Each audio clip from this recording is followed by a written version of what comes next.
how's my album? Are you German? Back, no. Oh, he's American. Great. Sorry. How you doing? I've always wanted to do that. Thank you, sir. You realize I overheard the director shout, "Hasselhoff is loose," when you ran into the audience. And you've just won the New Hampshire primary. Oh, thank you. Yeah. This is big news for you. I'm telling you, there's a lot of animals backstage. There are. It's crammed with fighting animals. Yes. Someone's going to be killed tonight. That's my promise. When you see that snake, oh, yeah. There's a huge snake back there. There's not supposed to be a snake today. There's an albino snake. It's just a random snake that got Yes, you're right. All right. Well, how have you been? Great. I've been, just came in from Toronto. Mm-hmm. I've been doing CA, and was up there doing a picture for NBC called Gridlock, which is the biggest action picture ever for NBC. But the same guys that did Patriot Games. So I've been kind of hanging. It's cold in Toronto. Yeah. Hanging off buildings, 20-story buildings at night. For the picture, or is this a thing you do to amuse yourself? No, that's what I do to amuse myself. Okay, in your spare time. For the picture, I just show up and say the lines. Excellent. Let me ask you about Baywatch Nights. Baywatch Nights. Because I'm a little confused about something. I've caught the show a few times. I enjoy the show. Thank you. But in this show, you play Mitch Buchanan, all right? Right. Who's the same guy that you play in Baywatch, the lifeguard. Correct. However, and I thought, well, this is what Mitch does at night. He's a private detective at night. Right. However, we see you hanging around during the day. Right. And I don't think you're a lifeguard in this show, and I'm really confused. So what's going on exactly? Well, you know, I'm kind of confused, too. That's a bad sign.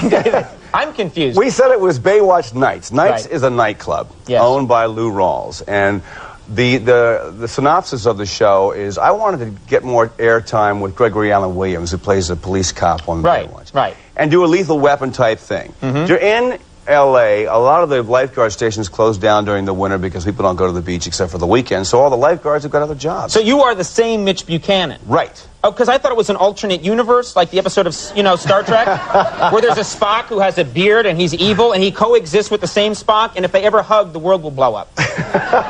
So well, that's kind of actually happened in the first episode, which never aired.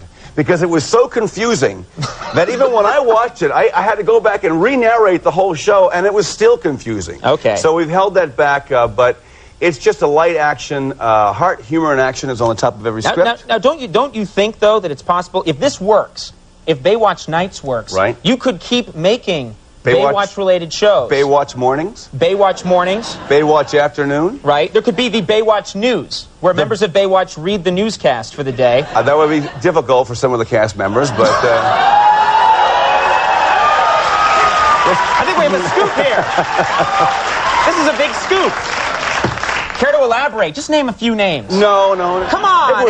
If it was Knight Rider, the car could read the, a talking car. Now, I understand there's going to be is there going to be a Baywatch Vegas show or something like that? There's going to be something in Las Vegas. Yeah, we're negotiating with a hotel that came to us to do a Baywatch live show at a new hotel, and it'll involve magic and... Magic? What does magic have to do with lifeguards? That's what I said. Okay. I think we're going to make a dolphin disappear or something. I don't know. But it's people in bathing suits doing magic. It's basically recreating what happens in Venice on the boardwalk, Okay. Yeah. All right. That sounds like fun. And there's also going to be a Baywatch restaurant. We're working on that right now. We're thinking of opening in New York first and then in Las Vegas as well. And there's going to be a fourth branch of government here in America known as Baywatch. I don't think people realize that. Judicial, legislative, it's big. This thing has gone a lot farther than you thought it was going to go initially, right? Or did you always have plans to rule the world with Baywatch? No, I thought I was going to rule the world with Knight Rider, and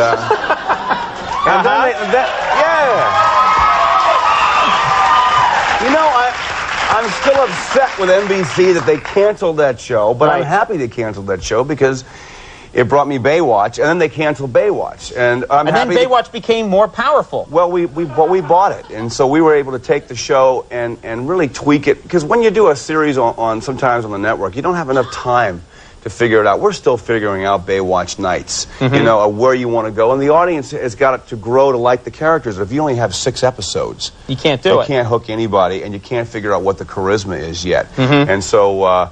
We're in that period right now, but... Are you thinking of maybe changing his name so that it's not Mitch Buchanan? Like something close to that? I can't do that. Rich Buchanan. Rich. Call him Rich Buchanan. Hey, Richie.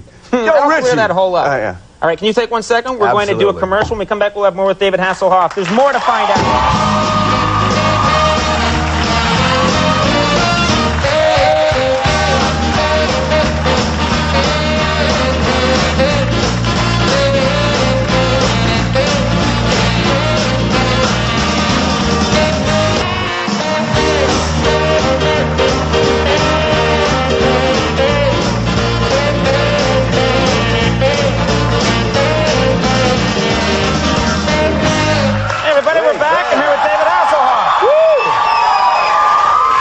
Play throughout the whole show. We'll just, Andy and I will go make a sandwich, yeah. Great, Let me ask you about you, because you mentioned it in the last segment and got a big response, so I have to ask you Knight Rider. Right. Now, it was a very popular show, but I did not know that you took the car and used to go out on tour with the car. Right. Kit. Now, what kind of show? What kind of show would you do with Kit? Well, actually, I had a hit record in Austria, and Knight Rider was canceled, and I was looking for something to do. And so this little girl said, "But you have a hit record in my little country," and so I went over to Austria and toured with the Knight Rider car, because we did a personal appearance in New York and caused a riot. People, the kids and the families would come out to meet Michael Knight. But you sing with the car? You do a duet with the car? What? I don't understand. It actually started my whole music career now, and so that's been there, done that. I've sold 6 million records since then in Europe. And that guy up there has got all 3 of them. He's got all of them. But I started with the car, and it was really just an opportunity to go out and bring Knight Rider to the world, you know? All right, so you bring the car with you. Right. So I actually, but I have a funny story about that. Can I tell that story? No, there's no storytelling on this show. Okay, fine. Yeah, go ahead. Let's hear the story. We were actually playing in Greece, and there was a soccer stadium. And when I went out to perform, there was nobody on the grass. They were all in the stadium. And I said, "What's going on?" They said, "The promoter won't let us let the audience go on the grass because he really loves the field." So I said, "Well, how am I supposed to play to the audience? They're like, light years away." So I took the car and went around the track, like, the traveling minstrels singing on the car. You were driving? Let me get this straight. You're driving and singing out the window to a crowd? We had the windows darkened out. Okay. A guy inside the car, so it looked like the car was driving itself, and I was basically riding on the car singing. It sounds corny, and it was. And it was exactly that. It was exactly that. But the moral of the story is the guy would not let me go on the grass. So at the last concert, one of my promoters came over and said, "Look, this guy's a jerk. He hasn't paid us any money. He wouldn't let us go on the grass." He says, "Tear up the field." And I said, "Tear up the field, huh?" And he said, "Yeah." So I said, "He hasn't paid us our money?" I said, "Okay." So I went out on the stage. I said, "Kit, I need you, pal. Give me a 180. All of a sudden, the car goes across the field, goes, takes off, and this guy went berserk. He comes out in the middle of the concert going, "Stop this car!" And I said, "Man, I can't do it. The car's out of control." I said, and so... No, it's not you, it's Kit. No, so I go back to the show's over, the motorhome. I'm in the motorhome, and one of my band members comes out and says, "You got to see this." And so I come out, and the guy is talking to the car. He gets to, "Why you do this to my field?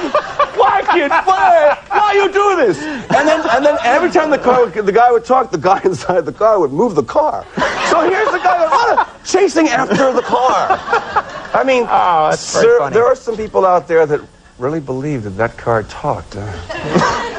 It's a great world we live in, though. It is a great world we live in. Are you kidding? Now, let me ask you, I know you've had great success. Yes, you have. How do you know? Because you are the highest paid, I believe the highest paid performer in syndication. Yeah, but that's a lot lower than the probably the lowest paid member of NBC. I'm sure I'm making much less than you. Let me put it this way. You could give me and Andy each $1 billion right now and not even feel it. No.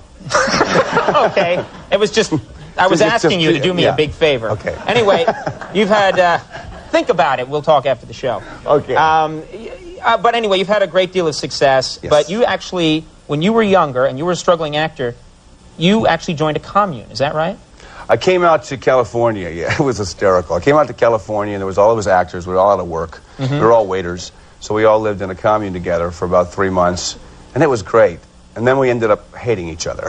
Now, was this sort of the what are we talking about here? This is the 70s at some point? Early 70s, yeah. We were doing a lot of theater. We were all studying. We were all waiters. We were trying to get in theater and plays. And then I hooked on a show called The Young and the Restless. Remember that? Yeah. I played a character named Snapper on The Young and the Restless. That's right. You were, yes. Yeah, my dad, and I got Where Knight did they Rider. come up with these names? I don't know, but my dad calls me the night Snapper of the sea. Yeah, so figure that one out. How were you, when they told you, when you said you got the part, but your character's name is Snapper, how did you feel? Was that a mixed emotion kind of thing?